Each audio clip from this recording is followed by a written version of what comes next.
SKE 40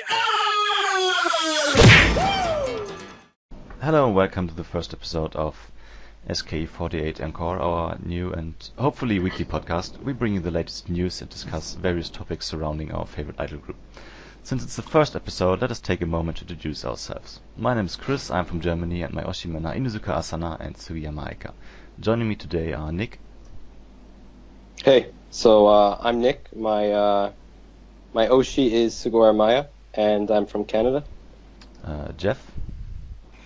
Hi, so I'm Jeff from France, and my Oshi is Fukushinao. And Willy. Willy from France as well, and my Yoshi is Furuhata now. Thank you.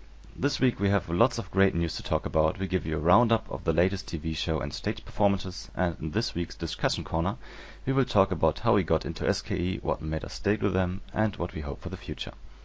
First off are the news. Let's start on February 9th with the Hong Kong event. Yeah. So 6 members this year came to the C3 in Hong Kong. So it's a yearly convention focused on anime and J-pop, Japanese culture in general. So SKE members have been coming for a few years now. 3 of them came in 2014, 6 in 2016, and 8 last year. So this year we got Matsui Julina, Ego Yuna, Matsumoto Chikako, Kumazaki Haruka, Inoue Ruka, and Ishiki Rena. So all 6 members are actually members of Love Crescendo as well. So they started as usual with a mini live, about 45 minutes, including MCs. They did 7 songs, starting with Igai ni Mango and Sensei Kawaii before the introductions MCs. They introduced themselves again as Love Crescendo and did Cop no Naka. Then we had Julina solo on Ogoe Diamond. After that, the other members came back to do Choko no Dorei because it's just a few days before Valentine. Then Muishiki no Hiro and Pareo wa Emeraldo. So with the centers turning, it was not only Julina. During the MCs, they also do some games to get the fans to win some signed goods. And after that, as usual, there is a handshake where basically you buy a large poster signed by a member, and then usually you get to handshake only that member, but this time it was different. You get to handshake all 6 members. Nice. So with just a few seconds each, but at least you get all of them. So there were not that many people compared to when they come for handshakes usually, because it was on Friday afternoon. Mm. So but still Julina got sold out in just a few minutes, and then the rest of the members it took a bit longer, but they did sell out all the signed posters that they had prepared. So it's pretty good to not see that one member would stay with a big pile of leftovers like it happens when like it happened last time Julina came and. Oh yeah. And how many fans were here? It's about 150. Okay. Something like that. Do you know if? Well, I guess Jurina was popular since she sold out more. But did you see other groups of fans? With either Seitan shirts, or did you see any kind of big groups of a certain member? There was only a big group of Jurina fans. Okay. The rest was pretty spread out, and actually, most of the fans there had Seitan T-shirts of other members, like of their Oshi. Oh, okay. And then they also each year sell some limited edition badges. Oh. So you buy a random badge, and it's not only these members; it's like all the members in the group. So then people just trade them till you can get your Oshis. But this year they added an additional twist. Like basically you could play Janken against the two staff members who were selling the badges. And if you won against both, you would get a signed checky of a member. That's cool. That's cool. How many did you win? Any? No, because they did that they didn't do that when I was buying them. They did it at the end, like to manage to sell all the badges leftovers. Oh, okay. They probably didn't have enough checkies, so that's why they did it on the idea. Voilà. Okay. On the same day, Soda Salina had event in Tokyo. Yeah, she had a release event for her photobook. So her photobook was released on February 8th. So I don't know if anyone saw it already. I didn't. Nope. No, I haven't. Whoops. So yeah, the like the Matome sites, she talked about many things like doing seifuku, like at her age, and stuff.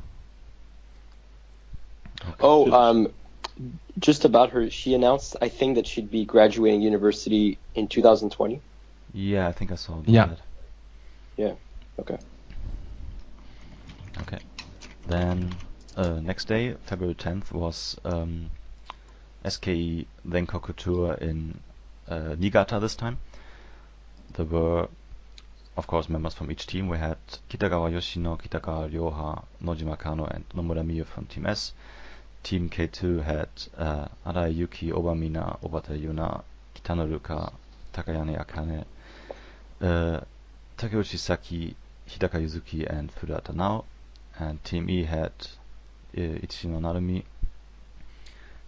Kamata Natsuki, Saito Makiko, Suenaga Oka, Sugawara Maya, and Suda Akari. They performed 27 songs overall, which I'm not gonna list here now. I guess it's too much. But yeah, they did like various units, which interesting song choices in my opinion. For example, I think a Nagoya version or Nagoya dialect version of Kimi no Koto ga Suki Dakara. And yeah, on YouTube there are 2 videos filmed from members on the stage, like one for the noon stage and one for the evening stage. Yeah, and this perf is going to be broadcasted on March 31st, I think. Yeah, the same day as the Saitama concert. So we'll be able to see it. It's on TBS, I think. Yep. Huge thanks to TBS as usual. Yeah. For bringing all this. Yeah. At the same day in the evening, Takatera Sana had like her last TV appearance at the AKB48 show, since she graduated last month. Today was the broadcast day of her performing Heartgata Virus with Matsumoto Chikako and Arai Yuki, I think. And actually Maya was supposed to be there. And the fans actually, so the plan, so usually for how AKB show graduations work is that, usually when a member from a group graduates, they sort of usually get them on AKB show to do a final song at the end of the show. Yeah, it's like fans request, I think. Yeah. So you go on their site and there's like a fan request box, and you fill out your message. So I actually wrote one and I said, like the general idea here was to get Sanan and Maya to appear, and there wasn't. I don't know if it was a consensus on the third member. But anyway, Maya was sick when the recording took place, so she couldn't go. So they had to find a replacement. Okay. Yep. Yeah, we had also during the show. It was not during the show, during the Niigata tour. We had also the announcement for a Saitama Super Arena concert on March 31. It's like a really big venue, I think. Yeah, it's a huge venue. Like it says 37K on Google. So yeah, it's very. I think everyone was very surprised.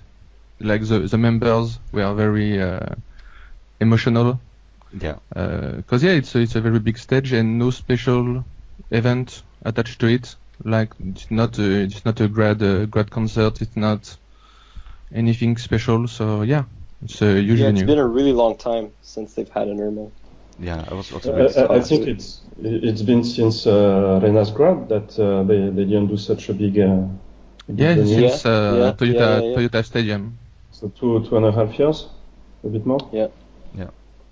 I'm really happy because it's like 5 days after I arrive in Japan, so hopefully I get a ticket to it. Yeah, and everyone was waiting like for the Nagoya Dome announcement for the 10th anniversary. But yeah, a second really big concert during the year is really, really good. Yeah, it kind of feels like it's on the road to Nagoya Dome. Yeah, exactly. People are kind of hoping that the Sosenkyo is held in Nagoya because they hope Jurina will win this year. So we'll see what happens with that. Exactly. Okay, then. All right. Next day, February 11th. All right. So February 11th. So Sugoi Maya and Goto Lala had a live recording in Tokyo. This was for Maya's show, which is called Empty Canvas, which unfortunately we can't watch because it's paywalled under Nico Nico. So usually for Nico Nico streams you can actually use foreign credit cards to buy Nico Nico points. But the show is under a community called Planets, and you have to be a member of the Planets group, which requires a monthly subscription to access it. So and the Nico Nico community subscription, site doesn't accept foreign credit cards, and they don't accept prepaid credit cards either. I actually tried buying a prepaid credit card and it didn't accept it. So anyway, Maya and Lala had a live recording in Tokyo, which was pretty cool. By all, actually from fan accounts, it seemed like there was a bit of problems with some of the stuff, some nerves, but it seemed like it seemed at the end it went pretty well, and it looked like fun. I mean, if there's ever an upload, we can see how it was because it was live streamed at the same time. But cool for Lala to be on the show. It seemed like from the screen caps and descriptions I saw, there was a lot of good chemistry between the two. So and they're good friends. So exactly. It was actually sold out very quickly. Well, sold out with a lottery system, but apparently a lot of fans complained that they didn't get picked, so they actually did a second sell period so more fans could get in. And you'll see on the image, but it was a very small room, so I was surprised. Usually when they have these live recordings in Tokyo, they're in much bigger rooms, but this one was quite tiny, it seemed. Okay. So, yeah. All right, and on February 12th, another announcement was that Takayanagi Akane, Cherry, is getting a voice acting role in the Disney movie Coco. In Japanese, it's called Remember Me, though. So I was actually looking. I was looking for. I was like, what is this movie called Remember Me? I couldn't find it in English. Yeah, me too. I saw it was in Coco. Has anyone seen it? Not yet. No. But Okay. I've heard it's like really critically acclaimed. Like people really like it apparently. Yeah, I think it won some awards. Anyway, Churi's role is pretty minor. It's she's like a female musician at the beginning of the movie. So I think she's apparently she's not like the smallest character in the movie, but it's a pretty minor role. But at least she's there, and it's a pretty it's pretty big for her. When I went to her handshake, and I kind of talked about that. She was really happy, and everyone. It was announced on the same day as the handshake, so everyone was talking to her about that, and she likes Disney a lot, so it means a lot to her to get that. Yeah, and I think it's actually her first ever voice acting role. I might be wrong. I'm probably wrong. It would be a really nice start for that. Yeah. But yeah, speaking of handshakes, you went go ahead. on that day. Yeah. So I went to the handshake. This one was held in Nagoya at Port Mesa. So I'm not going to talk about my little personal handshakes, but there's a lot of stuff that was happening that same day. So I think you've all seen the badminton stuff at other handshake events, but we've had them. There was a corner for badminton. They actually had 2 nets up for badminton, but they only ever used one. They had 2 up, and fans had to wait in a line. I was actually really confused. I actually wanted to play badminton, so I was thinking about going. Yeah, but there's a pretty long line, and people wait there. I didn't have time to really wait there forever, since I had handshakes to go to. But I can see it's free. You don't need to use a ticket. That's cool. Yeah.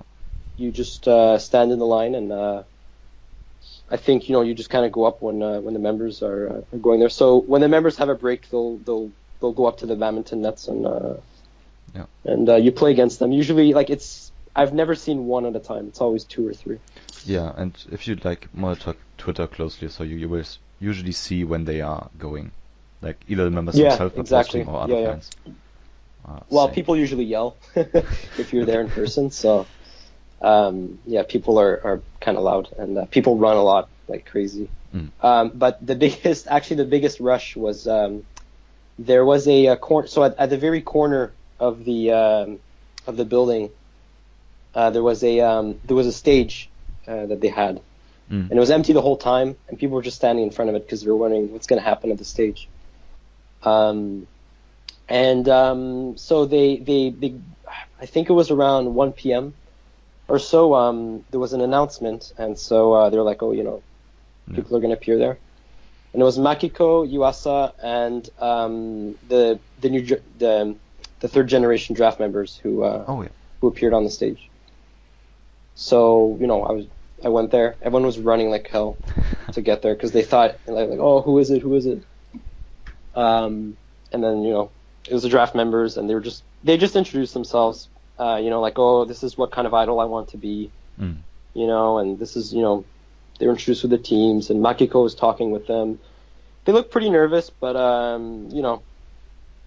it was kind of exactly what I expected from them, and at least we know they're still alive.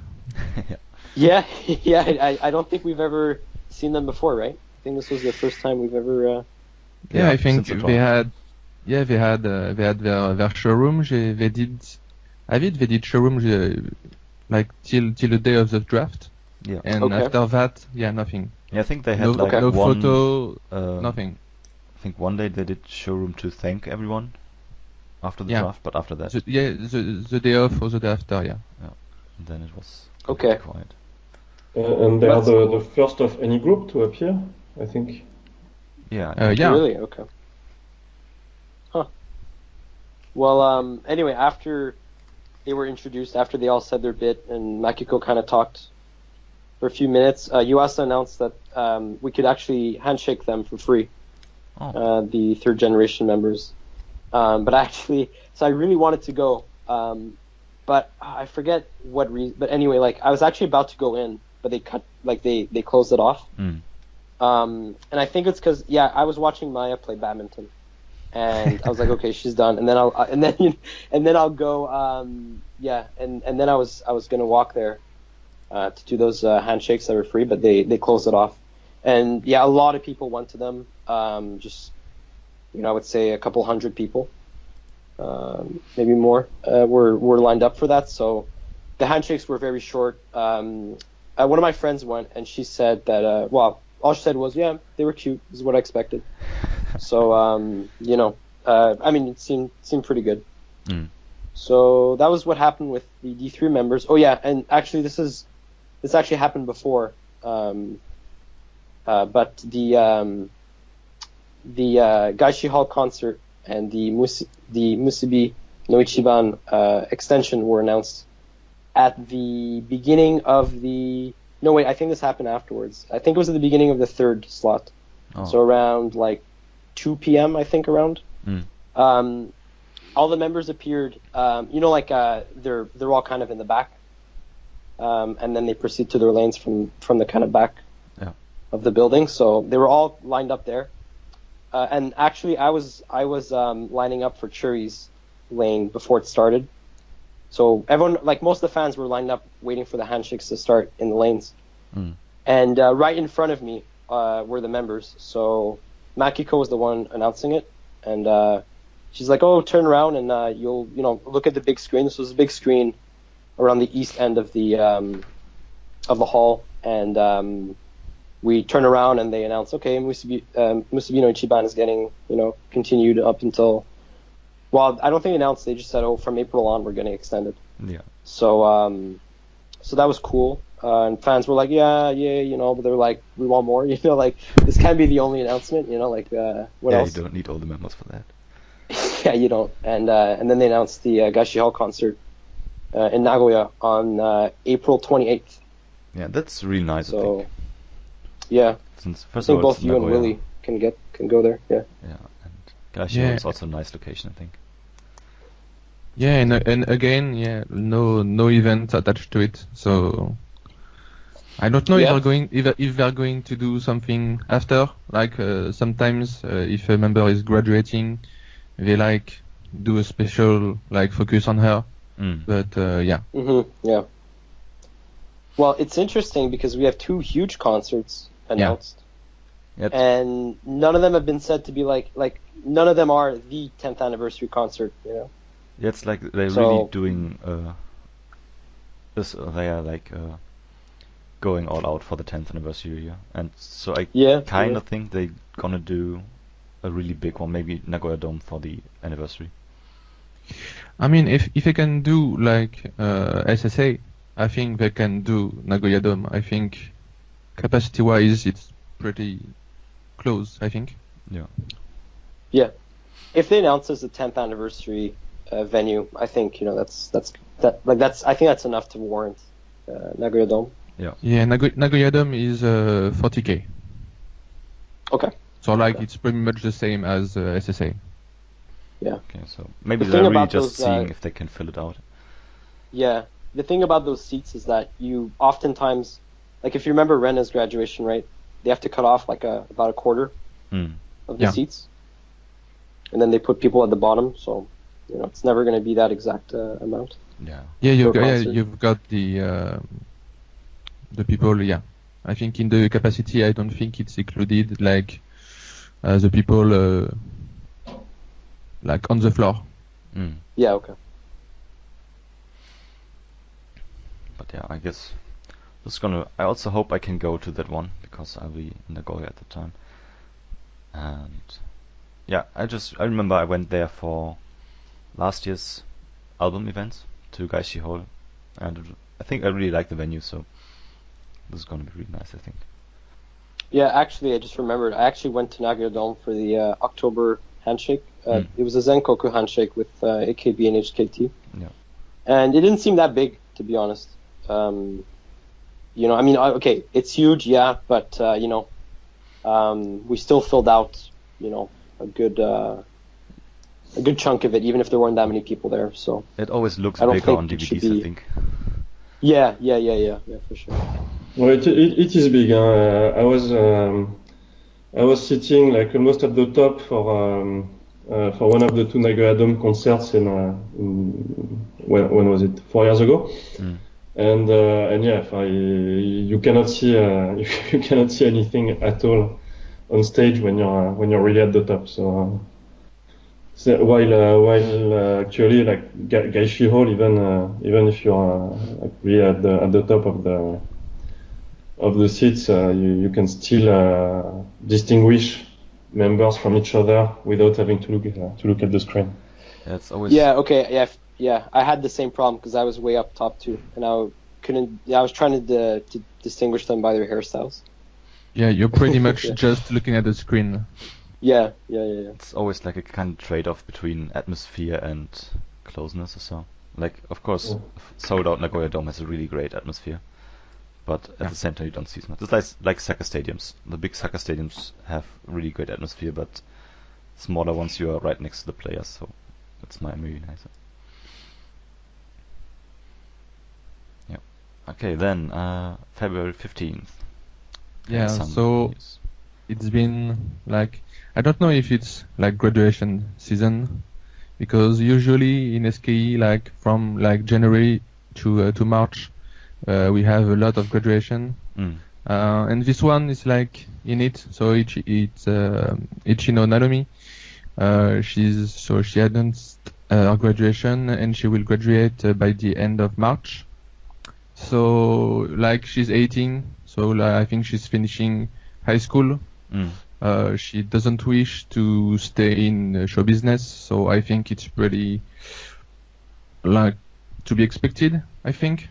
Yeah, I guess she just go university or so. Yeah. So like it's sad because there's a lot of members who like her. Like as a Danchan Oshi, I know they're very close, and like they're really playing with each other like on screen. So yeah, I'll miss her. Yeah, I saw the announcements and all the members were really shocked when she announced it. Since apparently she didn't tell anyone. Except maybe Makiko, I think. Yeah, Makiko wasn't even here, like for she wasn't stage. there. Yeah. It's like it's pretty much the only perf she missed like in 2 years, I think, and yeah, she announced her graduation. Bad timing. Yeah, I saw Makiko's showroom, I think, on the same day, and yeah, she said she got a call. Or first, Narumi texted her and asked her if she can call in the evening or so, and then she was just telling her that, and Makiko said, "Oh, please don't quit," and so on. I kind of think it's good that that some members realize that after like 6.5 years in the group, if you're not Senbatsu, you're never gonna be Senbatsu. You're not like someone essential to the group, like a captain or something like that. You should just let it go and move to something else. Yeah. I mean, I wish some other members would do the same. I mean, there are some members who just have fun, and I think as long as you have fun doing what you do, it's fine. I mean, it's not like you're stealing somebody else's place or so. Yeah, and pretty much like 18 is like end of high school. So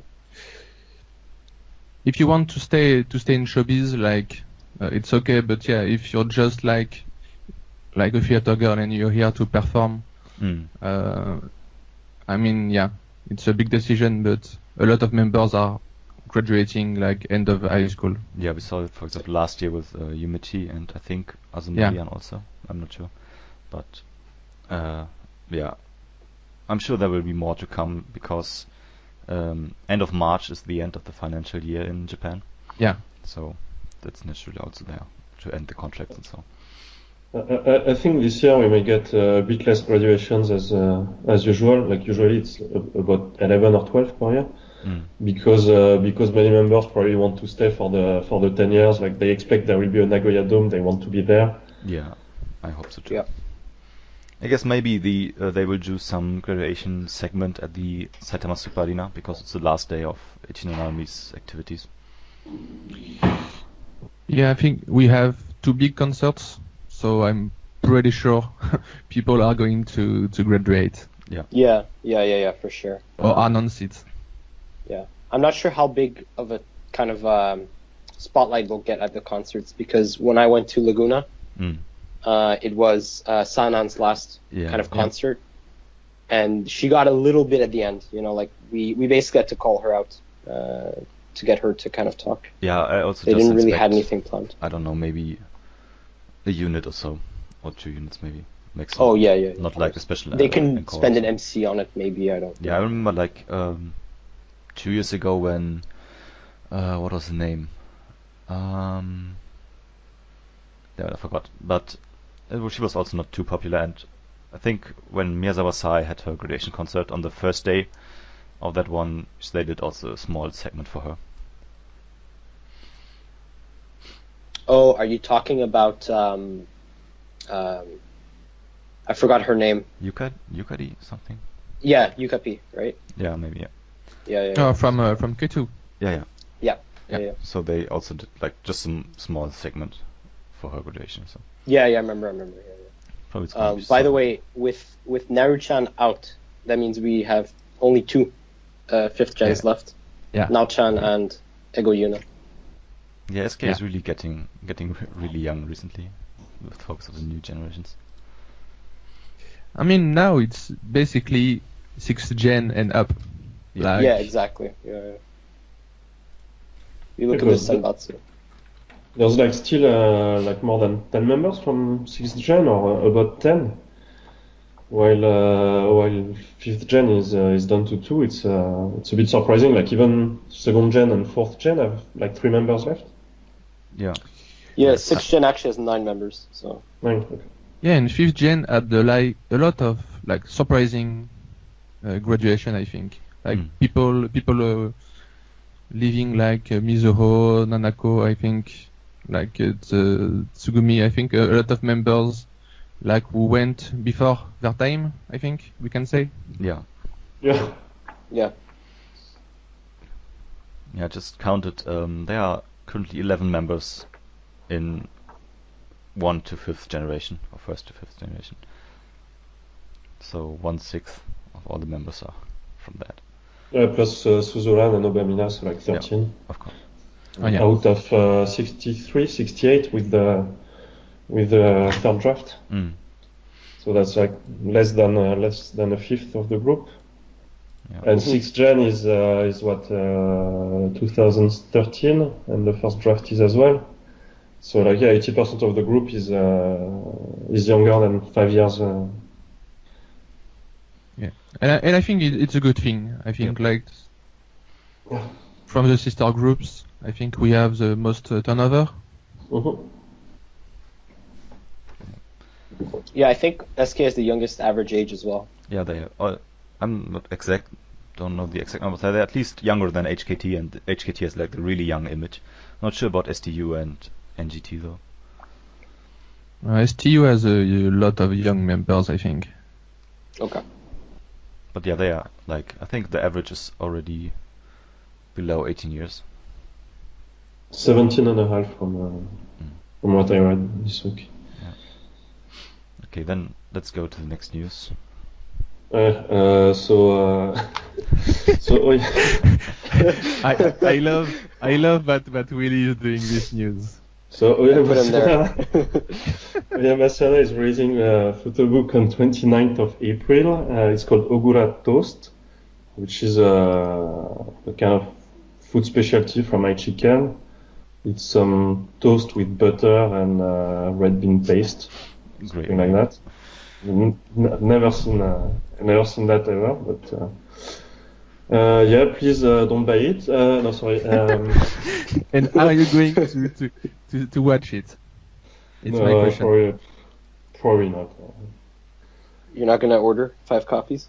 No. Okay. Well, in related photo book news, this one I'll definitely get. Shibata Aya is releasing a e-photo book, which I think is the first time I've ever heard of a digital photo book online only. Me too. Me too. And it says that it will be like the price is not determined yet, and it's gonna vary by like which site you buy it on. And there's not many details about it, but it's called Shibata 100%. So it's like the SK48 100%, I guess. And you have Shibata 100%. And I mean, it looks good. Or maybe it's like Akira 100%. Oh, probably. For me, it's like, I just see SK 100%. We'll see if we see her take pictures naked with a plate. Yeah, well, we'll see. So yeah, definitely buy this one. So it's going to be released in 3 days. Oh. So February 20. That's it. Yep. And there's no event so far released, like attached to it. It's just an online thing, so I mean, it's probably difficult to we're hand gonna be able out to get- digital copies, yeah, right? yeah, digital copies, yeah. Well, I mean, we'll probably see the images uploaded online pretty easily. Well, she can do a Watashi Kai with USB drives, but Yeah, I don't know if you can sign them. you have a CD with images on it. Yeah. Okay, and yesterday, February 16th, was the start of the Passion for You commercial Senbatsu event. So they had this last year too, and I think Oya Masuna won, right? And so she got a song from that. This time they'll do the same thing. There's a song that the member who gets first place in this phone game event will get a song. I think the second and third positions will also get something. Right now, the event is only like the preliminaries. So, obviously SK has a lot of members, so they're going to shorten it down to the top 34 members. So now, what it is in the game you collect these little like items, and you can vote with, like, they're basically vote tickets, and you use the tickets to vote for whatever member that you'd like. And so the members with the most votes, the 34 members with the most votes will move on to the next round, and that will be the kind of main round for the commercial Senbatsu event. And they'll also get original costumes for this song and commercial. I think they did it twice so far. One for Chicken Line and one was included in Igaini Mango. And I think the first one was Boenkyo no Nai Ten Mondai. That was where Oyamasana won. Okay. And the next one was Kiseki no Ryuseigan with Ego Yuna as center. Oh, right. Yeah, I forgot about that. Okay. I really like both songs, so I'm looking forward to that one too. I can't even remember both songs, to be honest. But we'll see what we'll see who wins. All the members, well, not all the members, but pretty much all the members I've seen have asked, I'd like to get in at least in the Senbatsu. We'll see. Usually there's a certain group of fans who really push for their member to win, or at least enter Senbatsu. So there's usually quite a lot of upsets in the sense of lesser popular members make it in. Yeah, I mean, what's good with Passion for You is pretty much like if it's an event like for a Seiyu, for example, like not everyone. I mean, if Joina fans like want to vote, they're going to win. Like it's pretty easy. But like on Passion for You, only the fans, like for members who are really interested in it, like it's for a model gig or something like that, you're going to see like the members who are interested in that. Yeah. But for a CM Senbatsu, like it's going to be like a bloody war. Like every member wants to be in it. So I think with the Seiyu, it was Tani and Pikachu. Pyosu who won that, and then the model Senbatsu too. It was all the members who really wanted and who wanted to have that model image. Yeah.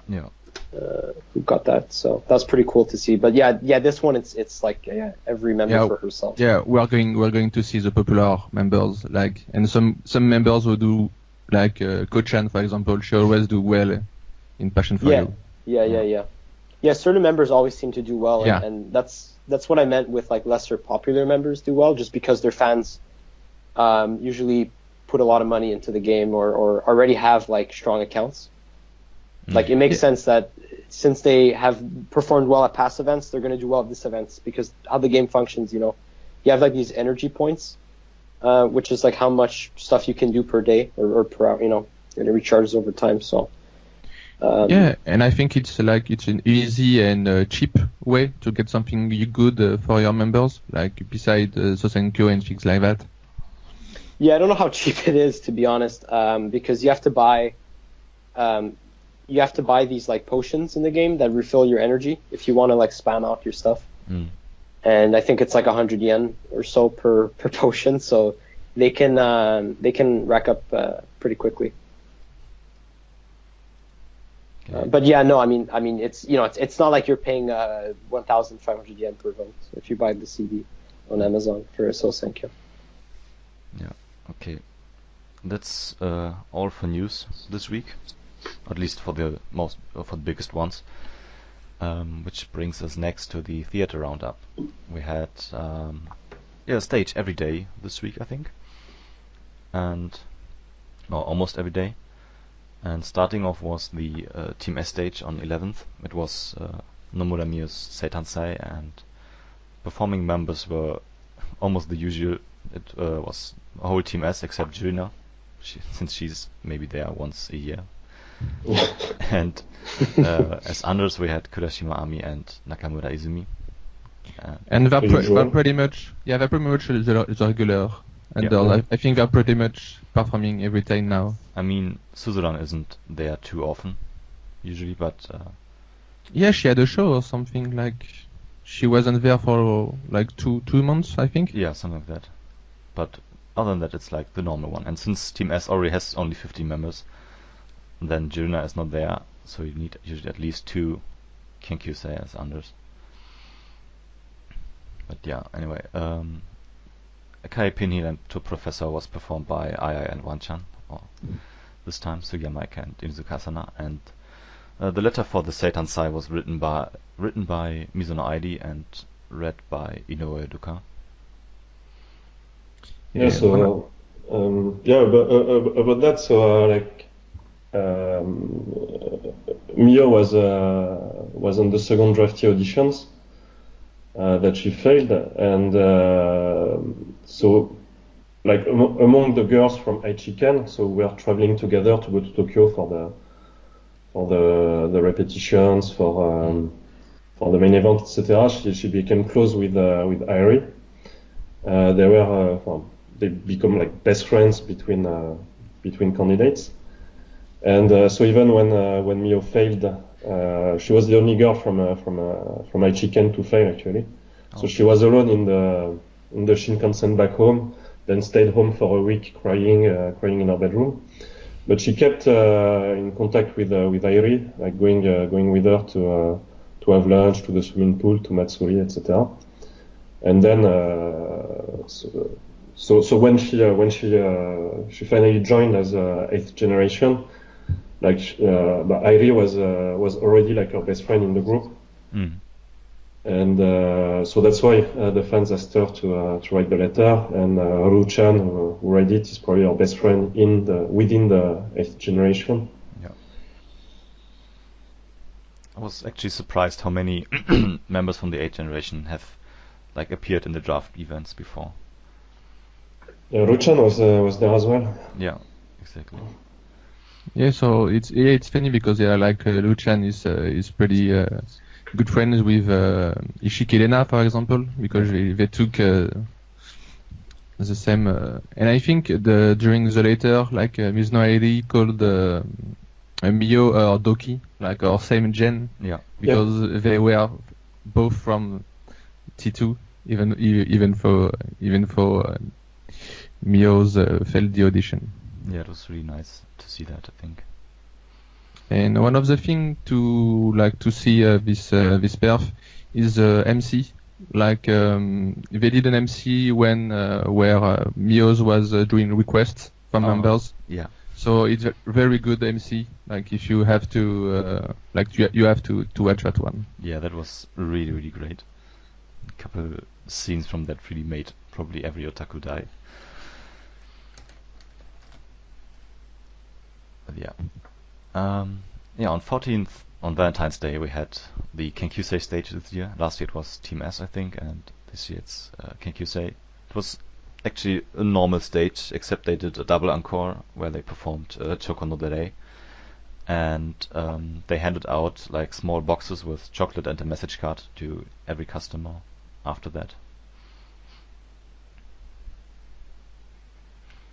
But other than that, it's really just a normal stage. Yeah, I haven't seen it. The thing is, I watch every teams, but I'm like so late in everything, so I watch pair from like 2 or 3 months ago. So Yeah, it's so much to keep up. I'll see that one in 3 months. But you saw this Team E, the one the following day, right? Yeah, graduation. Yeah, I was watching it. Didn't finish it this morning. Oh, okay. Yeah. So on the next day, the 15th, there was we talked about it before, but Naru-chan, Ichino Narumi, announced her graduation at the Team E stage. So this stage didn't have Sudakari or Saito Makiko, who are the oldest and most senior members. And we had Wada Aina, Okada Miku, and Nonogaki Miki as the Kinkyusei unders for this stage. And it was funny because right from the get-go in this stage, Naru-chan kept saying, "Oh, I'm the 5th gen here, and so I'm the most senpai. I'm the most senior member here." And she kept saying that the whole time, and I was now you look back and you're like, oh, I guess she wanted to kind of tease them a bit, and none of them knew that she was going to announce graduation. Yeah. Of the members who were there. So it was a big shock when she did. All the members were really shocked, and she was really cool about it. She really was not stressing out. It felt really natural. She was very optimistic and happy about it. And yeah, it was very quick. She didn't she didn't talk about it too long. She maybe 3 minutes at most for her announcement. I think those announcements are really easy to take when the member looks happy or so. But for example, when Takatera-sana announced it at the theater again after the block, when she was crying all the time, it doesn't feel like she's really want to go. Yeah, of course. Yeah. But I mean, she was happy, but the other members were really not happy. I mean, Don-chan, I think Don-chan was crying the most. She was just and Kuma-chan, really I think. Crying. Kumazaki Haruka. Yeah. Well, everyone was crying. Yeah. And so just the MC was pretty funny. I always find the Team E MCs really funny, but this time they had to do this sort of guessing game where one member kind of mimes out a word and tries to make the other members guess what they're doing, or what the word is, and they have to do it one after the other to the other members, and see if the last member to be told, to be shown what the word is, can guess what the word is. So they never guessed right. Yeah, no, they never. I mean, it's impossible, but whatever. It's it's funny. So this time the first word was stairs, and so the members were like mimicking like walking upstairs or running, and it ended up being skipping. I think was the word that was guessed, or sprinting. I forget what it was, something like that. Not stairs, but close. At least the movements were kind of similar. The other one was ski jump. And so Hatagon was the one who started it, and it looked kind of like a ski jump. And then Naru-chan was the next one, and she just switched. Her impression was the Olympic rings, so she tried to make rings with her hands, and it really didn't work. And after that, everyone just I forget what it ended up being, but it was really not. It was really not ski jump. I think this was the second time I've seen them do this. I don't know. Probably done this more than 2 times, but they performed Mushiki before the last song, and Maya was the center again. She centered it before, which I think was the first time they did it in theater for E. Did they have like a fixed one? Because I know that Team S has always Yoha as center. Oh, you think it might be fixed then? Maybe, yeah. Yeah, I mean, I don't know. as long as I'm she's expecting. there. Yeah. Oh, maybe. Yeah. I'm kind of expecting the other members to, the other members, part of Mushiki to do that sometime. Might be. Yeah. Okay. On 16th we had the next Team S stage. This time it was Ishikerena's Seitansai, and almost same. Julina wasn't there. Suzuran was there, and this time under was Wada Aina and Sakamoto Marin, and I think it's recently Wada Aina is performing more often again as under. She disappeared for a while, I think, or it felt like she disappeared. Yeah, for S and E. Yeah. And then Akapin was by Juna and Chikako. So since there are so few old generation members, the sixth generation now can perform the first half of the song. Yeah, they're in the senpai slot. That's yeah. Yeah. Like Juna was doing the Kohai slot like 2 or 3 months ago. Yeah. No, finally they changed it. I mean, currently there's for that stage the only ones who could have done it would be Inuzuka Asana, because Piyose and Dandan have the next unit. So Yeah, it's natural and they yeah, shifted it. Previously, it was Masana and Lisako generally doing the senpai slot. Yeah. And so now there are just no senpais left. No, I was there at the theater when Juna did the senpai slot for the first time, and they talked about it then during the next MC. That was the first time that a sixth gen member was doing the senpai slot, and it was on Christmas Day. Oh yeah. But actually, I thought that then they would stop doing the Kohai slot, so I'm kind of surprised that Chikako did it. I really like the version where they change the members, unless instead of having just one member perform it. It's like a nice transition. Yeah, and right now, they're like turning for Akaipin, like Zayakukan. I think they're because Akaipin, it's like for example Yukonian does it. So yeah, in Zayakukan we have like the third member is always changing. Yeah, I think usually it's Suzuran, Piyose, and I think Luchan usually. The third member, it's either Luchan or Yukonian. Yeah. Also depends on if like Randan is at the theater or not. Yeah. I guess, yeah. Anyway, the letter was written by Sugawara Maya and read by Inuzuka Asana when she was worried that she would wet the letter with her sweaty hands, but for some reason the flower box also started leaking first. Yeah, sorry, I actually have the letter pulled up right here. But it wasn't too long of a letter that Maya wrote. But it was kind of the standard nice little letter, which is and she told Renahue to say what she thinks and to not care too much about what other people think around her. Yeah. And I guess be yourself, that kind of thing. And she told her, you have a lot of great people around you, so try and have more confidence, be more assertive. So, and she said, yeah, sorry, what were you gonna say? No, I thought so maybe it's her fault that then she started the longest speech in 48 group history after that. Oh yeah, maybe. Like she kept talking forever, 21, almost 22 minutes, which is almost 3 minutes longer than the last previous record. And it's very surprising, like coming from her. Yeah, I wouldn't expect her to. Yeah, I know, me neither. To take 20 minutes. That. Like during the speech, she was always saying, for some reason I really love to talk. I really love to talk, and when I start, I don't stop. And then Suzuran was like interrupting her all the time and trying maybe to shorten it a bit because she was really drifting apart from the topic and talking about the other generation members and so on and so on. But yeah, it got pretty long in the end, but still a really nice speech. I think in the longest speech ranking, most of them are from SKE actually. Yeah, most of them are probably from Suda. Yeah. Well, Churi's was long too this year for her Seitan-sai. That was pretty long, but actually it was more. She spoke a lot. I remember. I think Willy showed me the amount of words she said, but it was like she said way more words than Suda did in her speech, even though there was like maybe a 4-minute difference between the two. Currently seeing if I can find it.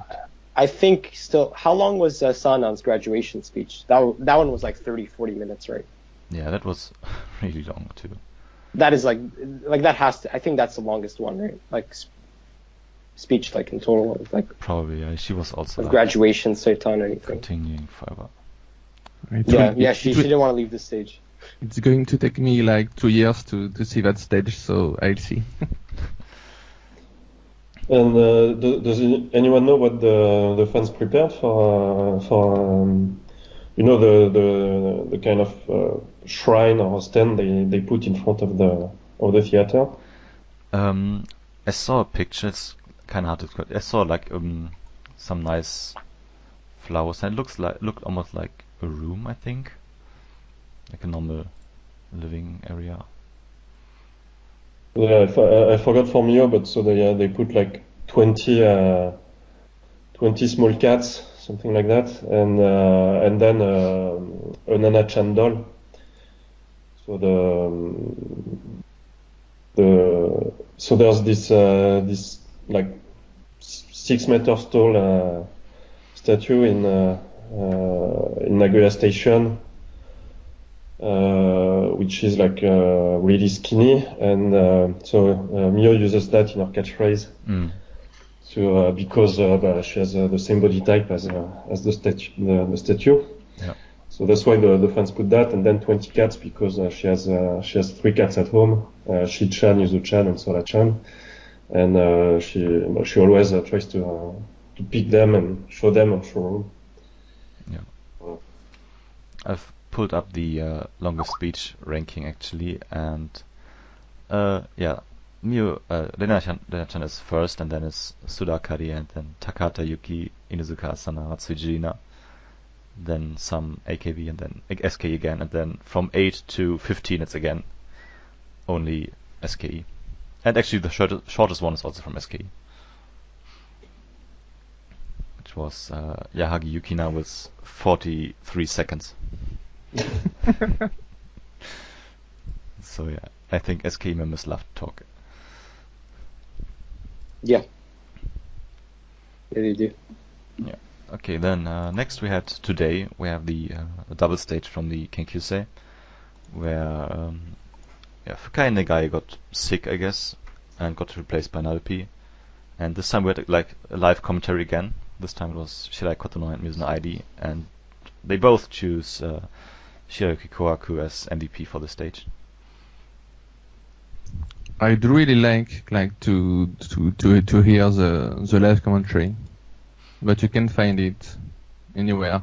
Yeah, it's really I really want to hear it, and so I hope someday I would finally get to see it.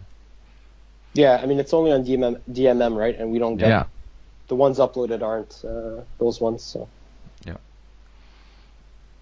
I won't be in the. I don't know if I'll ever be on the in the lobby again to watch it, but for the ones I've been to, they never had commentary. Yeah, offered on that day, so I don't know if in the lobby they give commentary. I don't think so, because it's really just probably a lot of people who think it's annoying or so, who just want to focus on the stage. Yeah, I was thinking that they probably wouldn't give the commentary there. Yeah. You know, it'd be nice if they could give the commentary or something at the cafe. Oh yeah, that would be really cool.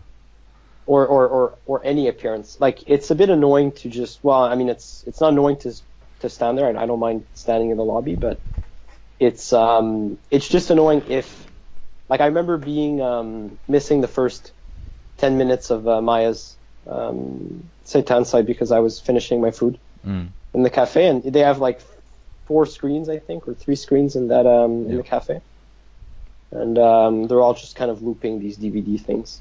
Yeah, and they're never, nice you know. shown.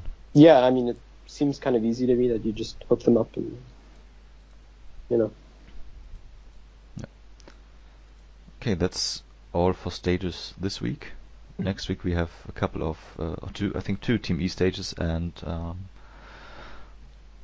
1 double stage from K2 and 1 Team S. That's actually all, not too much next week. Yeah, I'm going to the Team E actually. Oh. Okay, so we get first-hand info next week. Yeah. Okay, then next is like TV and media roundup. What happens? We have a couple of ongoing shows in SKE. First would be Musubi no Ichiban, which airs on Tuesdays, I think. And on Tokai TV. So it's a local broadcast. and it features usually some members like visiting local clubs or restaurants and so on, and bonding with the people of Nagoya. It's also in the name, like Musubi. So this time it was Obaminasu, Nagaoka, and Saitamakiko, and they visited the city of Anjo, which is close to Nagoya, I think. And just went to some restaurants there. Nothing too special, just eating. And they have a segment at the moment for the 10th anniversary where Suda Akari and Arayuki are doing a challenge where they have to do something 10 times. It varies every week. So this time it was balance on a ball for 10 seconds. And it was actually the first time both of them won. Usually it was Arayuki who was winning, but Yeah, it's the first time Akari won. Yeah. yeah. But well, she didn't lose. And it actually didn't look too difficult, the one. Yeah. Then we had the Chocono Day performance, because Valentine's Day is close. And the 30-second appeal video at the end was from Sugiyama Aika this time. So yeah, they've been adding the performance. It's been like 3 or 4 episodes, I think, with the performance at the end. That's cool. And this time, so Nao was in Rena's position and Yunana in Kitaria. Oh, okay. I really like having like the music performance at the end. It's a nice addition. I think it's better than previously. I think it was Ego-chan and don't remember who else who are doing like a little section. So I think it replaced that. Yeah, I think so too. Yeah, I can't complain with music performances. My biggest complaint with that show was that the first episodes were way too scattered about, and there were too many segments. Yeah. It's good they like got it turned out now. Worked out for now. Yeah. Next up on Tuesday, like every week on Tuesday, we get the videos from the previous Ichitasuichi wa ni Janai episodes. Like Ichitasuichi wa ni Janai is a radio show, local radio show. You can, I think, only listen to it in the area. So unfortunately, we can't hear that. But after each recording, I can. Okay, you can. Like after each recording, they record a short video, usually 10 to 15 minutes, depending on which members are there, where they just usually goof around, and they are always really funny to watch. So this week featured the members from February 5th to 9th. So yeah, the funny ones that week, like for 2 or 3 weeks, we got Otayaka, and she's got like a little rivalry with Mitsukichi, like the producer of the show. So every time she's on, and she's been on a lot these days, like she's losing like a bet or something, and she has to do like a Batsu game, like on her SNS account. She has to meme the show and stuff. It's pretty funny. Yeah, this week was really funny also with Suzuran. Then and they were just talking about Suzuran when she always forgets wearing underwear. So yeah. And I like the one with Ryoha and Juna because they a few months ago they had Juna and Lala, and they teased Lala during the whole episode, getting her to pronounce words in English, and then telling her pronunciation was bad. And they started doing the same to Ryoha this week. Yeah, actually, Juna is doing this every episode when she's on. It's her and Mitsuki's boy and a game, and they just say random words, and then Juna says it, and then the other members, and then no. And but yeah, Lala has had like the best reaction so far on that. Yeah, because her accent is like so much better than Juna and Mitsukichi. So yeah, these episodes were really funny, and they are on YouTube, so it's easy to watch for everyone. Yeah, just by the way, about these... Yeah, go ahead. pretty much if you like a member, you like type the kanji, and you're going to see like to find every episode with her in it. Yeah. Okay, about the Nijanai videos, the radio segment is usually much smaller than the videos. So it's only 10 minutes on the radio, and they have ads, an intro and an outro. So honestly, there's only about 3 to 4 minutes of actual content. And it's not very interesting, to be honest. The Nijanai radio show. The Ichijanai is much better. It's much longer. Yeah. And the Sanjanai, I don't like. It's longer too, but I forget how long it is. For Sanjanai, we also get a video every Saturday. It's after the recording. It's almost immediately uploaded. This week, like today, is Kitano Duka, Tsunaga Oka, and Hidaka Yuzuki. I'm not sure if the video is up already, but usually these videos are also slightly longer. And always also really fun to watch. Oh yeah, and by the way, this month's Ichijanayo is Sugawara Mayo. Just thought I'd slip that in. Yeah. So it like changes every month, I think. Yeah. Yeah, Yunana did it, I think. Yeah. Like Yeah, she did last month. Yeah. No, it was January. Okay.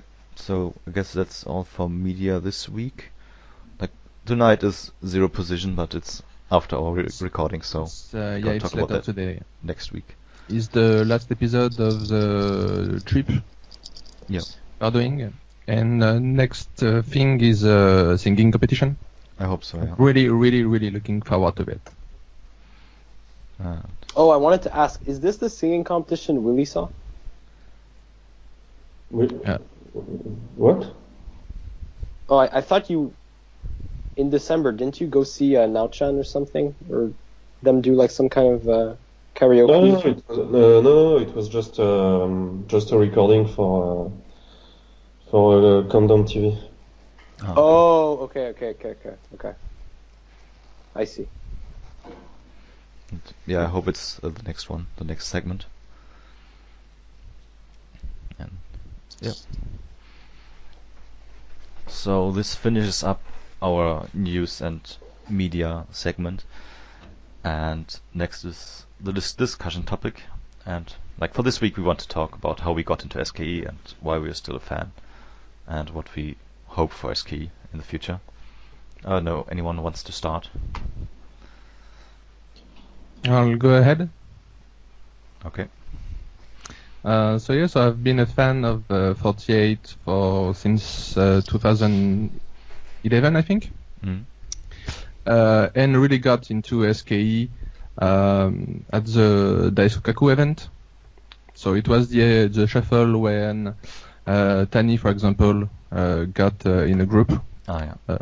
So I was a fan of Tani, and I wasn't following SKE at all at the time for some reason. So yeah, I watched Team E, Perf, just to see Tani and to see the new teams, and yeah, I fell in love immediately. So at the time I wasn't watching a lot of theater shows, so it was like a revelation. Like for me, it was okay. Theater shows can be that good, and from that time. So I was okay. I'm going to watch Team E's Perf. Then I saw Team S, and I saw Mia Ami for the first time. So I'm like, okay, Team S is amazing too. Then K2. Then yeah, like a month after that, I was completely 100% into SKE. Okay. Actually, my story is almost similar because I started in I think 2012 when a friend just sent me a newspaper article about AKB, and I was like, first like, oh, what's that weird stuff again from Japan? But I dig it up again, and there was a video link to it, so I watched it, and I started as AKB fan, and since my Oshi was Miyazawa Sai, I just followed her, and I mean, SKE was my favorite sister group, but I didn't really follow any stuff besides the singles maybe. But yeah, this Daisokaku, when she went to SKE, I like kind of followed her there too, and then I watched like all the concerts and Team S stages, and yeah, it didn't let me go again. So even after she graduated, I just stay with SKE.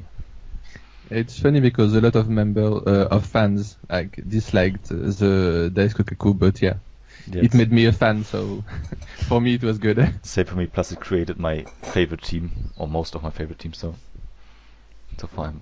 But Yeah, I me don't want too, another yeah. one. So if they do another Daisukaku, I'm completely on the fans who don't like it.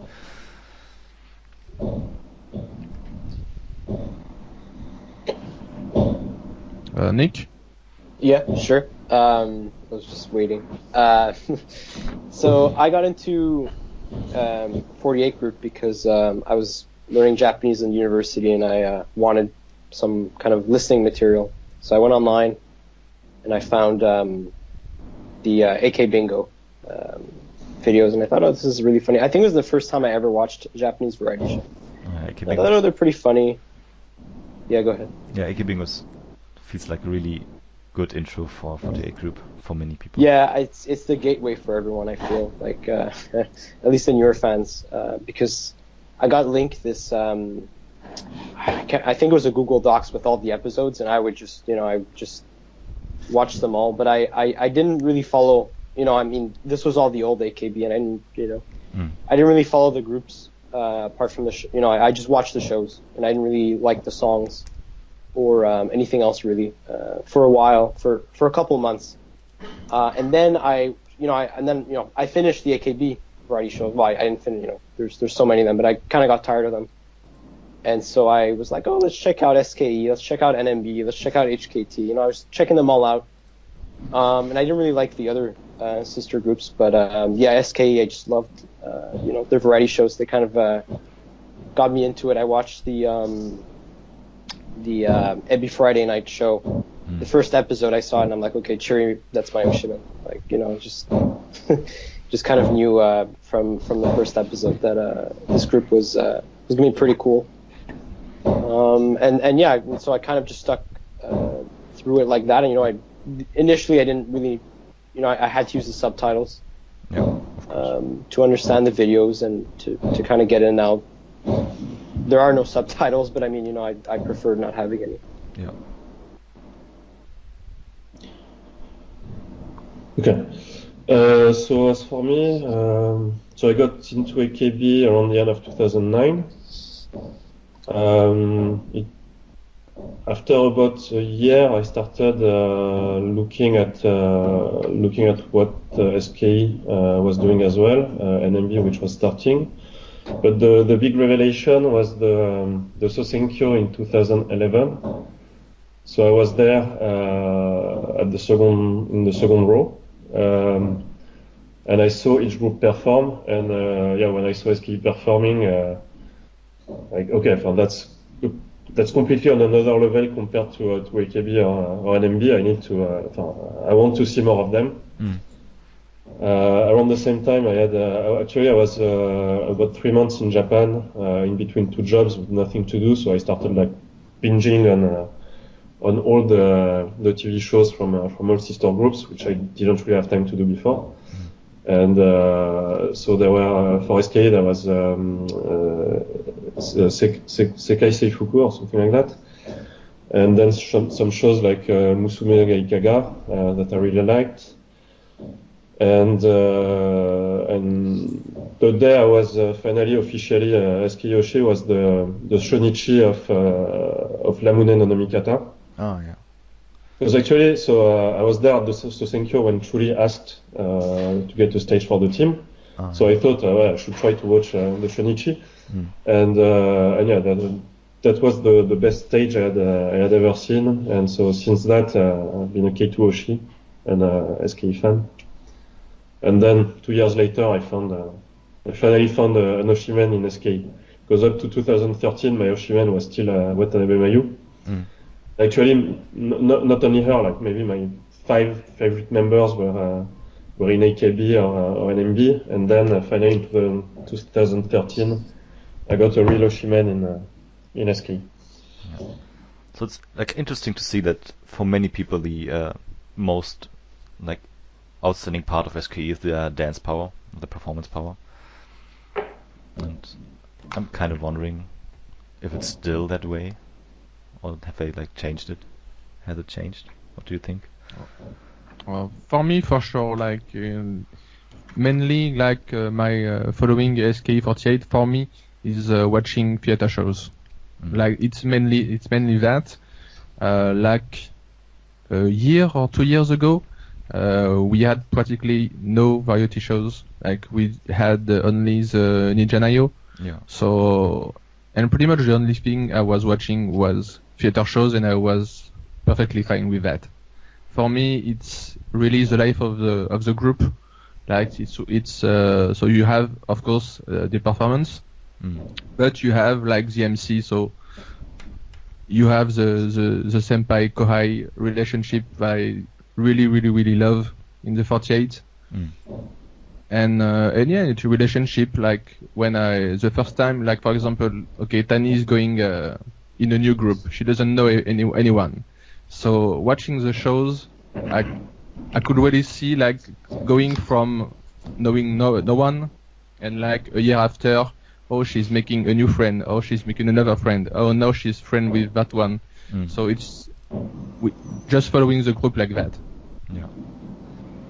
I'm sometimes wondering if I would have become like an HKT Oshi or so if Sai had gone to HKT or so, or if it had like captured me enough to stay with the group after that. I'm sure SKE did really good at that, also because of the stages, but I don't think other groups could have done that.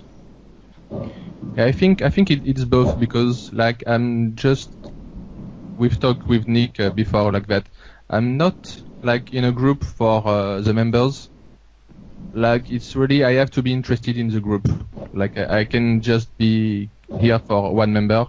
So like when Tani, I love Tani when she was in HKT. So I tried to like watch some theater shows of HKT, and like I didn't like catch on to it. I was watching like once or twice, but like even though there was Tani that I really liked, it's only when she went to SKE that I really watched everything. Yeah, I mean, I mentioned that I got into it by Variety, but I hardly ever watch Variety now. I really switched into a theater kind of guy. I think around, I think about a year or year and a half after I kind of started being a fan, I, like Jeff said, there was a period where we just didn't have variety shows. Yeah. And during that period, I'm like, hey, I actually had been looking at the theater shows a bit. But what I actually did is I didn't look at the stages they had at the current time. I actually looked at the old stages first. And I mean, there were a lot of members I just didn't know, because I only became a fan in about beginning 2015, so I'm a pretty new fan in that sense. But so when I was watching the old stages, I was like, oh well, because I really liked Furukawa Airi, even though I was only really a fan of her for a month, before she graduated. So I thought, I'll go watch her older stages, some older stuff, and I didn't really click with the stage. Like I watched the stages a bit, but it never really clicked with me until I watched the kind of stages that were happening at the same time, as I was living. And that sounds really weird, but you know what I mean, right? Like that same time, not these older shows. Even if even if it was the same stage, even if it was still Rame no Nomikata, I was still like, it just felt like a lot, I don't know, better following them now. And it's also what got me into reading their blogs. So I guess I'm half. I like the stages, and I also really like reading the blogs. Yeah. I feel like I get kind of not a complete image, but it kind of gives me a sense of what they're doing on a day-to-day life. I feel sort of connected by doing that. What I noticed is that, like, I'm watching every Team S stage since more than a year, so it starts getting the same, especially for the songs.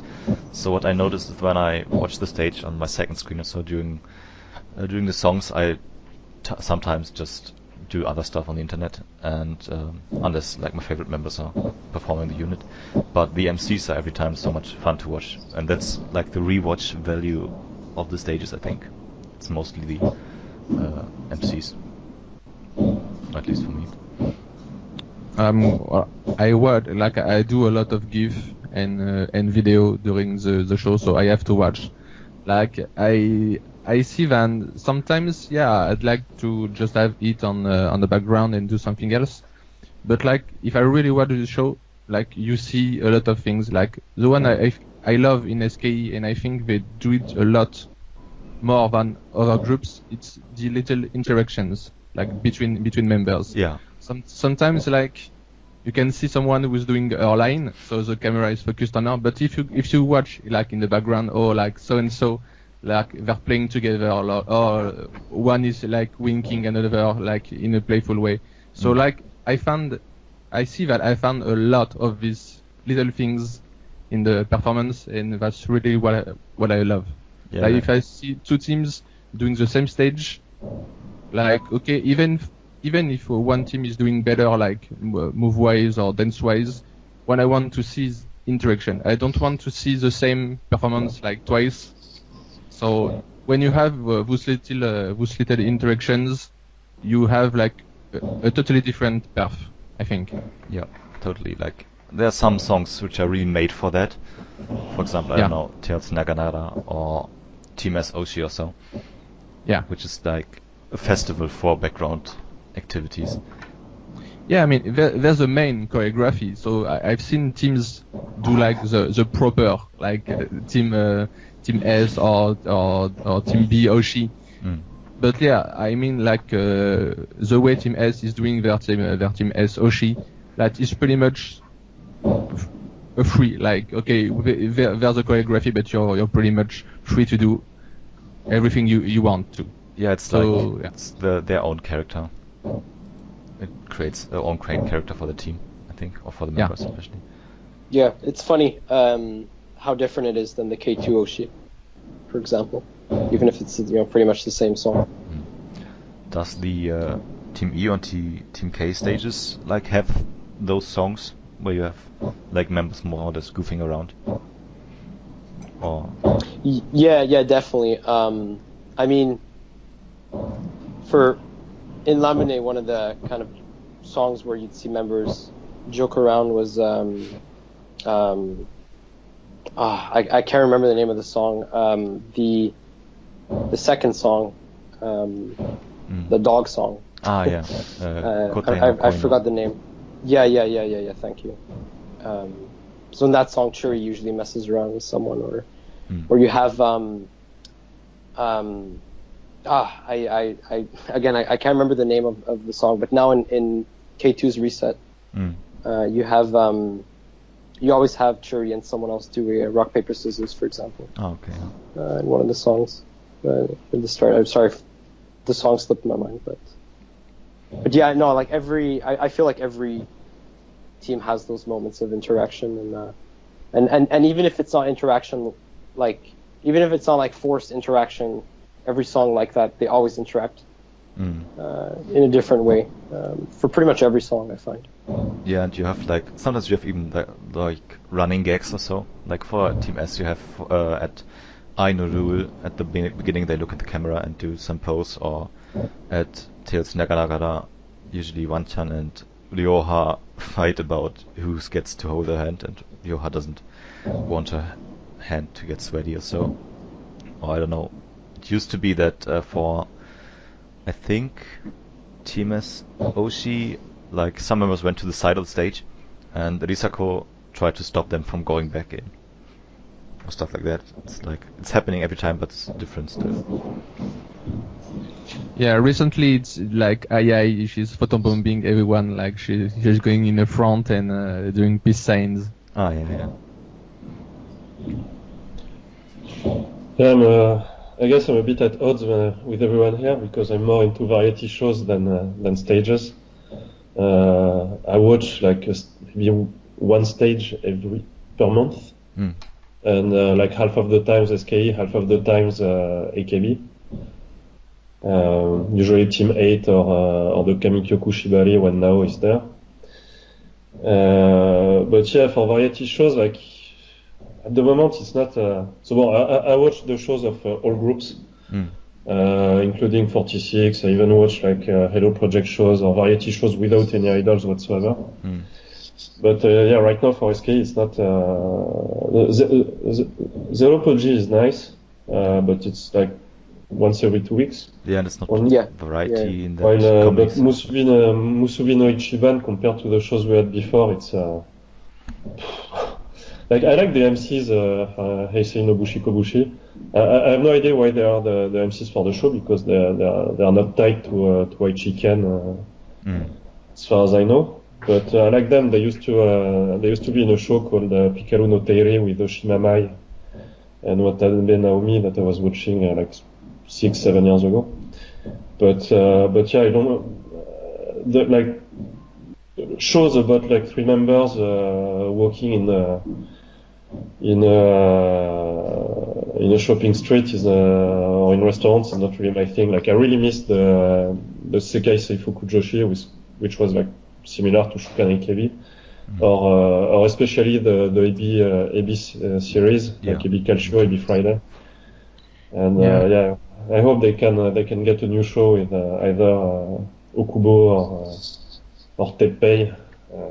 Yeah, like more in a comedy sense of way, I guess. Yeah. I mean, I'm not a fan of Musubi at all either. I barely watch it, to be honest. Yeah, I don't like Loke. Like I don't like the shows when it's like 2-3 members going in a restaurant or like going to introduce something. I think it's very Japanese. I think like Japanese people they love this kind of shows, so that's why there's so many of it. But yeah, personally I'm not very fan. So yeah, for Musubi it's pretty much depending on what members are in. Yeah. Like I loved last week's episode, for example, with Danchan and Yukina, for example. It was very, very funny. Or when they did like the medieval fight so with freaking swords. It really depends on the location and which members. Like also the episode where they went to the firefighters, I think, was pretty funny. Yeah. But like this week, we're just going to restaurants. I like skipped through most of the episodes. Yeah. It was pretty much like. I mean, beside I think it was Minalun making fun of the MC. It was And Zero Posi is interesting because like at first it was like Zero Posi, so it was a competition like a singing competition or like a dance competition, and they abandoned it very quickly. I think they did like 10 episodes like that. I think maybe they did the first was like a dance competition, then singing, then cooking, and I think it was done after that. They did a calligraphy one. Don't forget that one. Very exciting. And gravure recently? Yeah, I mean, they still do it sometimes. Like they had this, which was it? There was a sport one. Yeah, for example. But like, I think it's still really nice because you get to see also the non so popular members, and they usually do interesting stuff, be it dancing or I don't know when they went to eat in the super nice hotel and got checked about the manners or so. Recently, like I really like them. Like they did a special like D1 versus D2. I love the draft member, so it was perfect for me. Like the special D1 for D1. They did like the last one they're doing right now very good. Like when they give them money and like they had like an hour to go have fun, so it was very good too. Yeah. And yeah, the next one, the singing competition is going. I'm really looking forward to it. Yeah. So I think what still keeps us fans of SK usually at the moment are the theater stages, mostly I guess. So from what I got from this talk so far, like the members' interactions and so on. Yeah, and like just following, like I don't see myself like ever quitting the group. I mean, there's a lot of members I love who left, and I'm pretty much like I have a favorite member, but I consider myself like a DD, and I think a lot of people will consider me a DD. A lot of people consider you like that, yeah. Okay, I mean, yeah. when I'm going to handshakes, like I'm going to see like 20 girls. Like Oh my god. I've clearly got my favorites, but I like if there's new members, I want to meet them like at least one. Yeah. And that's what's fun too. I mean, I'm into like newer generation. Like every time there's a new generation, I really love it. Like, okay, we've got some new girls. Like, who's going to be like the leader? Who's going to be good at dance? Who's going to be funny? Who's going to be like friend with another member? That's really like what I like. Yeah, I'm also with you at that. That I at least want to see my, like I have my 2 Oshis, which is already difficult enough. But other than that, I have still a lot of members I like, and I want to see them at least once. Or when I go to handshakes, I get a lot of tickets for my Oshis, and then for some other members, 1 or 2 tickets, depending on how much interest. Like for example, Pierce is like interested in Germany and writing some German on a blog and stuff. So I sometimes go to her just to talk. It's interesting to hear about that. I'm the opposite of you guys. Like, I only go to handshake events for one or 2 members only. The danger with that though is that like if the member gets sick or injured or whatever and they can't make it to the event, well, if you're flying to Japan, that really sucks because there goes your whole trip, you know. Yeah. So I remember the first time I went to a handshake event, Churi had her vocal cord surgery 2 weeks before. She had a surgery on her vocal cords which she tore. So I was like, oh no, you know, I spent, you know, like all my tickets were for Churi. I had 1 ticket for Tani, and the rest were all for Churi. So I was like, oh, you know, I hope, you know, like as selfish as it was, I was like, damn, you know, I hope she can make it to the event, or else, you know, there goes the trip. Yeah. So I'm actually, yeah, go ahead. Just wondering, does it this way mean that when your favorite members leave, you also would leave SKE, or would you No, not at all. Even when I was only Churioshi and I was, you know, practically only following Churi and K2. Other, you know, I think the average Japanese fan, you know, practically every single person I know, they all tell me, oh, you know, when my Oshiman graduates, I'm done with it. That's what they all say. At least, you know, the ones I meet. Oh, yeah. And you know, I don't know if that's true or not, but you know, that's what they say. So I'm curious to see if those members stay the group, if they change, you know, like because a lot of people will say like, you know, I used to be a fan of, you know, I used to be an Oshi of such and such member, and now I'm, you know, I'm an Oshi of this member. Yeah. So a lot of people wait till graduations to move on and so on. So, you know, even if people say that, I wonder how you know, how real it is that these people truly stick to that member only, and if they can really graduate from SKE themselves. Yeah, I mean, I Or saw if they, many yeah. Sai Oshis who left the whole idol or SKE stuff behind them after Sai graduated, because they were really just into Sai and not into idols themselves or so. Right. Yeah. But yeah, for me it was like Sai left, and then it took me 2 or 3 months to find a new Oshiman, and then probably will be the next one too. Yeah, So, my next Oshi is lined up for the day now. Graduate. Who's your next one? Who's number 2? Yunana, then Mio. Okay. And then I still have some time. yeah, I have one lined up too. Yeah, so I guess maybe it's important to stick to the group, that you have some other members you not like Oshi like, but keep an eye on, because it might increase interest.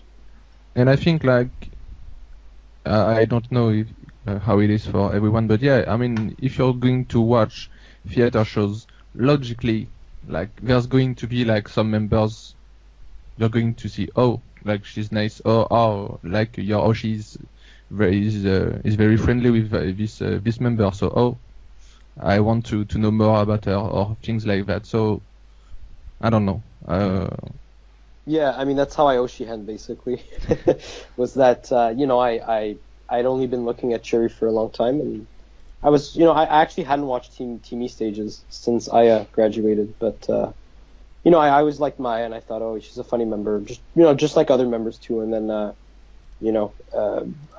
there was the personal interaction, and then I'm like, oh, let me follow her more. So, I definitely think it varies person to person, but I definitely think that the whole team aspect to it makes it a bit easy to follow. I mean, probably the biggest reason why I'm still a fan, I'm such a fan of SK is because following Churi basically meant that I had to follow Team K2. It's not like, well, I'm sure some people, a lot of people just follow Churi who Oshi her, but I feel that she has the whole leader personality and role, and so I found it pretty hard. I would find it impossible to be a Churi Oshi and say, oh, I don't care about the other members of K2, for example. To me, it seems like, following a kind of leader idol means you have to also get to know the other ones, or really anyone, actually. It doesn't even matter if your idol is the leader type or not. It's, they're constantly with each other. They're constantly surrounded with one another, interacting with one another, and they all kind of rely on one another. So I feel like the team aspect is, a big reason why, I'm a fan of SK and the other girls as well. Yeah, I mean, with the MC and everything, like you have to know more things with, even if you don't want to, like if you follow the theater shows, you have to have information for the other members. So I think it's pretty natural. I think. I can see that also. I have my a ranking of my favorite members with I think 14 members or so, and I noticed that most of them are from Team S, just because I see them multiple times a week in the stages. Yeah, in theater shows, yeah. So they are all in, and then again, I see a member again doing really great on stage, and so she might enter. Currently I have stopped entering new members because it got too many, but yeah, there are lots of possible candidates for the ranking. Well, we have the draftees, so coming in. I mean, by now I know, I think, all SK members by name. There's a quiz on the internet where you can guess the member's name from a picture. And except from spelling mistakes, I'm doing pretty well usually. And I've never expected to do that. For AKB or so, I never knew a quarter of the members, I think.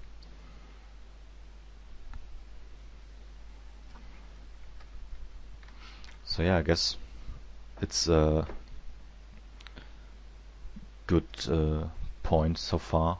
We talk about how we got into and what we still like, and we kind of always said what SK might have to do to continue. I mean, I think they are doing pretty well at the moment, the way they are. Yeah. Maybe new variety show. Yeah, definitely. So far. It's night and day from 2 years ago. It's really night and day, I find. Yeah. 2 years ago was really, I think, the lowest. I think in interest. Yeah. Interest, I was really alright because I had my theater shows, but I remember, I think it was 2 years ago. I remember someone on Twitter asking me, okay, I think it was when the 7th gen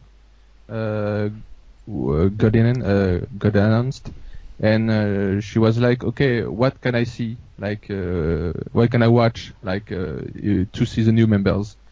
And I was like, there's nothing. I mean, you have to watch theater show. It's the only thing.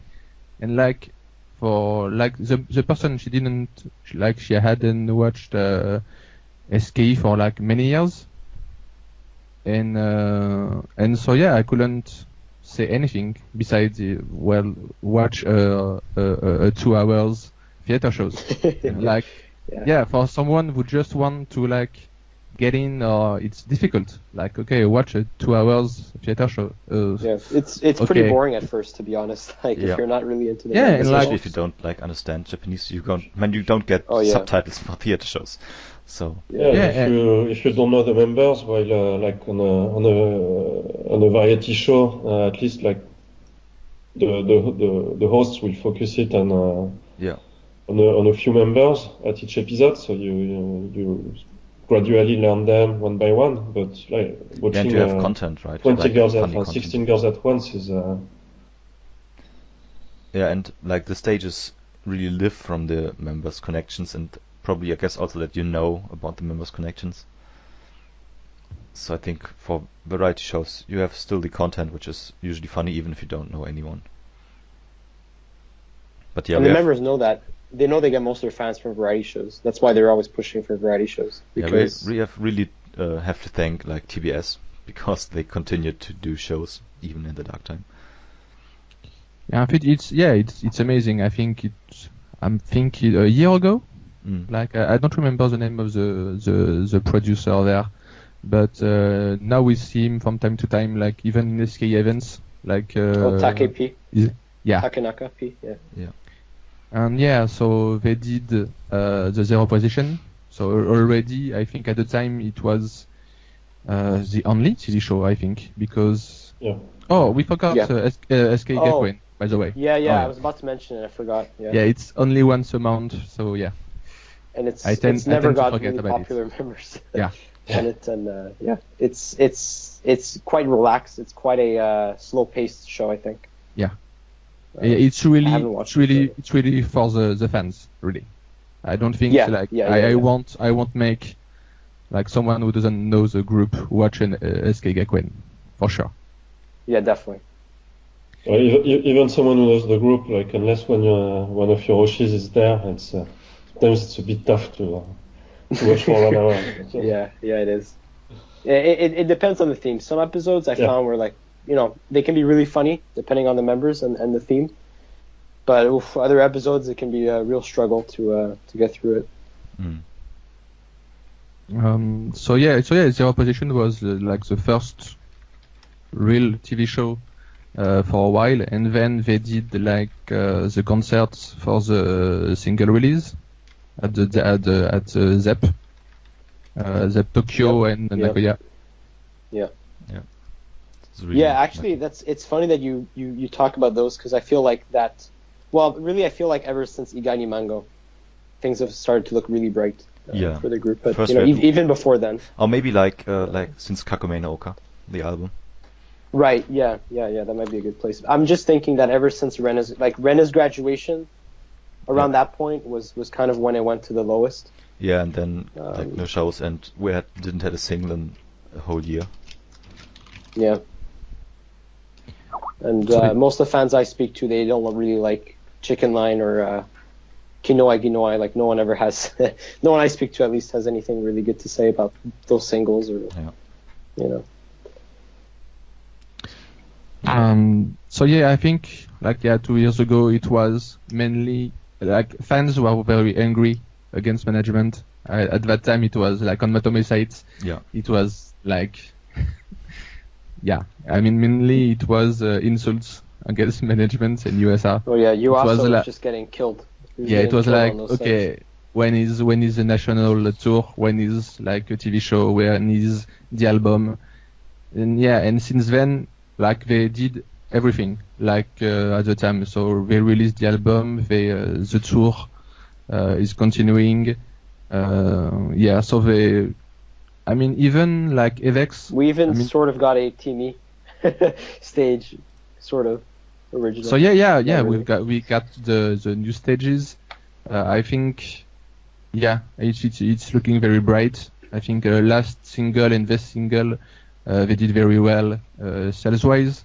Yeah. We've got new center. We've got big concerts this year. So actually, hope for another single somewhere in summer, because it would be fitting for the 10th anniversary that they do more than one single per year. I think last year was only one because of the album, but this year we can expect 2 for sure, probably 3. Maybe 3. Yeah.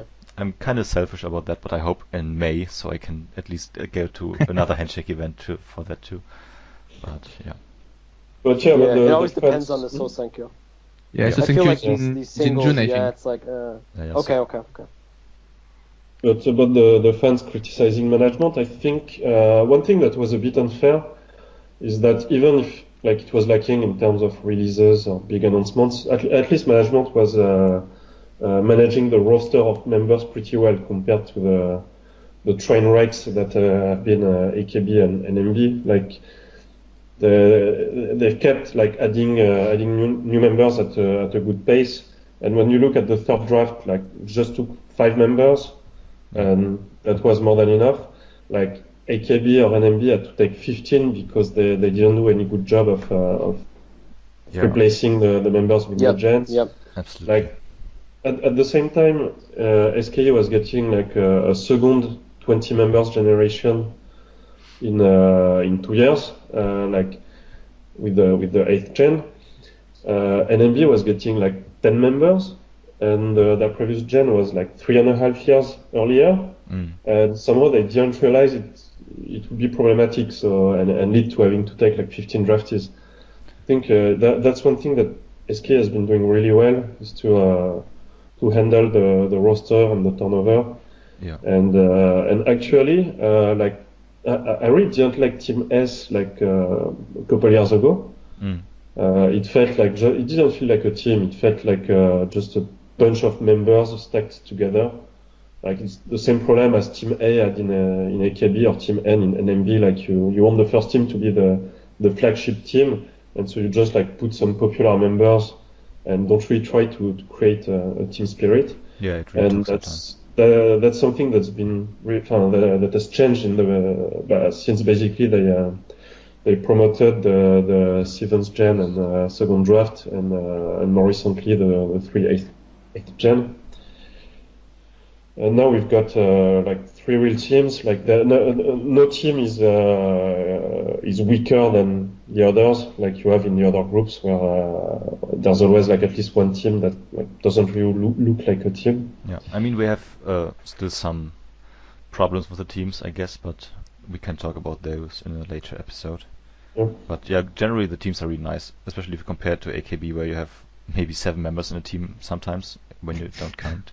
Yeah. So I mean, S is still underused, but that's just due to the graduations, and there's no really thing you can do about it. Yeah, I think we could complain a bit about, like, oh, there's too many Team K2 members, or, like, K2's overrepresented maybe in the Senbatsu, or, like, they have more members than the other teams. But I feel like the fans like their groups. I feel like Team S fans like the new identity of the team. I feel like Team E fans love their team, especially given the recent graduations. People are really hurting about that, and they hope that the team can stay together. And obviously K2. Yeah, you also see that like on Twitter also, when it comes, like, for example, before the anniversary last year, like everyone was hoping not for a shuffle or so. Oh yeah, please no.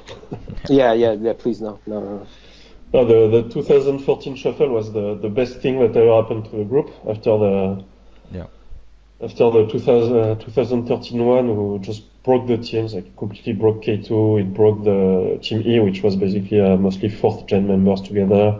It broke everything, gave us like crap teams, and then the 2014 one was got 2 solid teams with K2 and E.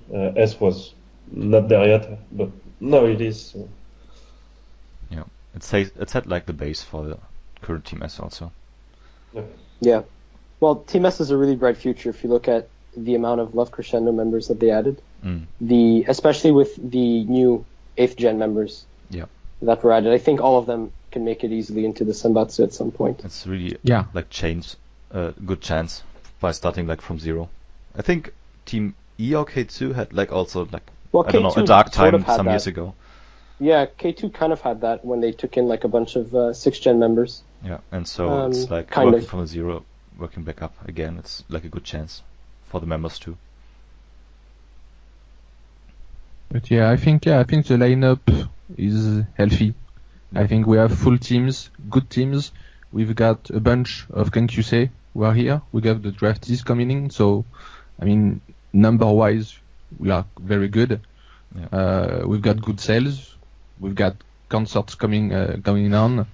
So yeah, I mean, if you have some good promotion and keep going like we're going, I think it's going to be a great year. Yeah, I still hope they do some promotions soon, like at least for Team S, 1 or 2 members, so they get above the 16 members again. But other than that, yeah, I'm really fine with the future. Talking about the future, a really nice thing about the teams is that, and especially the Senbatsu, is that there's always a feeling that new members have a kind of a path, or like they, and well, not everyone, because I don't think everyone has the same, like not every, it's pretty obvious that not everyone has the same chances to get in the Senbatsu. Yeah. As each other, either whether they're one member is prettier than another, or has a skill that the other one doesn't have. But I feel that SK has a really good sense of hope, where new members can feel like I can advance somewhere. It's not like I'm not trapped here. There's going to be vacancies in the Senbatsu, and look, new members are being promoted into the Senbatsu, and as well, older members are being rewarded. Like now, we just see the 6th generation just really taking control. Well, maybe not taking control. They're Yeah, not the center, Naki, but- for example, yeah. yeah, clearly. exactly right. She's been And we have stable Saki like, for Ponga, a while, so yeah. Yuzuki. Yeah, like we have all these members who had really been working hard for a long time, and they, never really seemed like, like maybe if this was another, maybe if this was 2-3 years ago, we would never think that those members might make it to the Senbatsu, for example. And now, wow, like they can. They can make it in, and I think that's important to have that kind of motivation for the younger members, so they don't feel like they have to quit, and they don't feel like, oh, it's hopeless here, and there's no way I can advance, for example. Yeah, and they're getting more workers, also, I think. Yeah. Well, and also, I mean, every year this is the big topic, but they're like, oh, this year we're gonna have a bunch of grads, Churi, Minarun, etc., Kautan, Dasu, they're all leaving. Everyone says that this year's the year, but as obviously at some point, those members will have to leave, so that will create a vacancy. And we can kind of look forward to either, I don't want to say all Love Crescendo members, but like all kinds of members, slowly make their way into the Senbatsu. And, I think the last 2 generation are very good. So like I see frankly, like Luchan, Mio, Yokonian, Karo. I mean, there's popular members who are coming. Well, Yukina already made it in Senbatsu. Yeah. By the way, there's just I saw a new news on the homepage. It's starting from March. The Kenkyusei stage will have random members in it, like not the newly promoted 8th gen members or so, but to the Kenkyusei you get a lot of random members appearing apparently. Yeah, and some like they're doing like senpai appearing too in the Kenkyusei stage. Yeah. But yeah, I think they'll do I more think focus on that. like the draftees right now, I think they're learning. I think the Kenkyusei stages, so they'll appear like in a month or 2, I think. So we'll have like a full Kenkyusei team again, I think. Yeah, it's really something to look forward to, I guess. Yeah, I think it's maybe a good point, or maybe a good conclusion for this week's episode, that the future is looking pretty bright for SK at the moment. Yeah. And it's a lot to look forward. So from next week we will probably discuss or start discussing the different teams, introduce you to the members, and the beginning will be Team S, I guess. So I guess you can look forward to that. This closes up this week's podcast. I don't know if anyone wants to say something at the end. Okay. If not, then thank you for listening. Please support Sugawara. Okay, there. Ended there. Should we give our Twitter handle, maybe? Yeah, I will put the I guess in the description from the YouTube video. It's easier maybe. Okay. And you will find links to like YouTube, sure. the other YouTube videos and so on, also in the description. So thank you if you listened this far, and I hope you listen next week again. Goodbye from Chris and from the rest. Yep. Bye. See you. Bye. See you next week. See you.